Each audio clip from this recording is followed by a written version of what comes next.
इससे पहले की क्लास में हमने बायलैटरल एग्रीमेंट के बारे में पढ़ा था, जो दो लोगों के बीच में होता है या दो देशों के बीच में एक समझौता होता है, उसे बायलैटरल एग्रीमेंट बोलते हैं। आज हम पढ़ेंगे मल्टीलेटरल एग्रीमेंट के बारे में। तो मल्टीलेटरल एग्रीमेंट क्या होता है?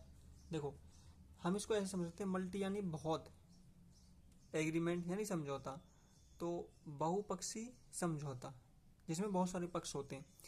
It is an agreement that includes 3 और मोर पार्टीज। जो तीन, देखो जब 3 का जिक्र हो जाता है ना, तो इसका मतलब बहुत सारों का जिक्र हो जाता है।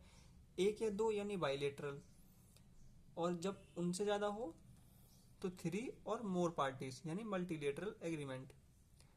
अब हम इसका एक एग्जाम्पल लेके चलते हैं। The Paris agreement where many countries come together to combat climate change. यानी कि पेरिस एग्रीमेंट में बहुत सारे जो कंट्री के थे, उन्होंने क्लाइमेट चेंज के लिए एक एग्रीमेंट किया। तो हम इसको इस प्रकार से समझ सकते हैं कि मल्टीलेटरल एग्रीमेंट क्या होता है। अब हम एक और चीज समझेंगे। ये अभी अगर जो न्यूज़पेपर पढ़ता होगा तो उसे पता होगा, बाकी तो थोड़ा जो नहीं पढ़ता होगा उसे थोड़ा कम पता होगा, पर न्यूज़पेपर वाले को इसमें थोड़ा सा पता होगा, या स्कूल में अपने कहीं ना कहीं तो सुना होगा कि मेमोरेंडम ऑफ अंडरस्टैंडिंग क्या होता है, MOU क्या होता है। तो हम इसको सिंपल लैंग्वेज में ऐसे समझेंगे कि it is an informal agreement between 2 और more parties that is not legally binding. यानी जो लीगली बाइंडिंग नहीं है। फिर से पढ़ते हैं, मेमोरेंडम ऑफ अंडरस्टैंडिंग MOU, ये ओ छोटा होता है।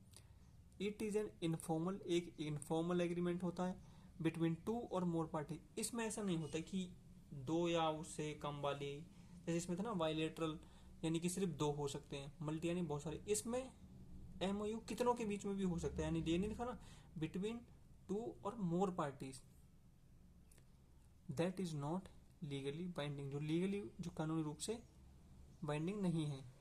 ये एक फॉर्मल एग्रीमेंट होता है जो 2 या 2 से ज्यादा पक्षों के बीच होता है, लेकिन ये लीगली बाइंडिंग नहीं होता। अब हम एक एग्जांपल लेके चलते हैं। An MOU between a company and the government for skill. एक MOU जो वो साइन हुआ है, वो कंपनी और सरकार स्किल के लिए हुआ है। तो हम इसको ऐसे समझेंगे। तो आप समझ गए होंगे कि MOU क्या होता है और मल्टीलेटरल एग्रीमेंट क्या होता है। जब हम इन शब्दों का यूज करेंगे ना, तो इनकी अच्छी प्रैक्टिस हो जाएगी और ये समझ में भी आएंगे। सिर्फ सुनने से या देखने से समझ में नहीं आता, हमें उसकी प्रैक्टिस भी करनी पड़ती है।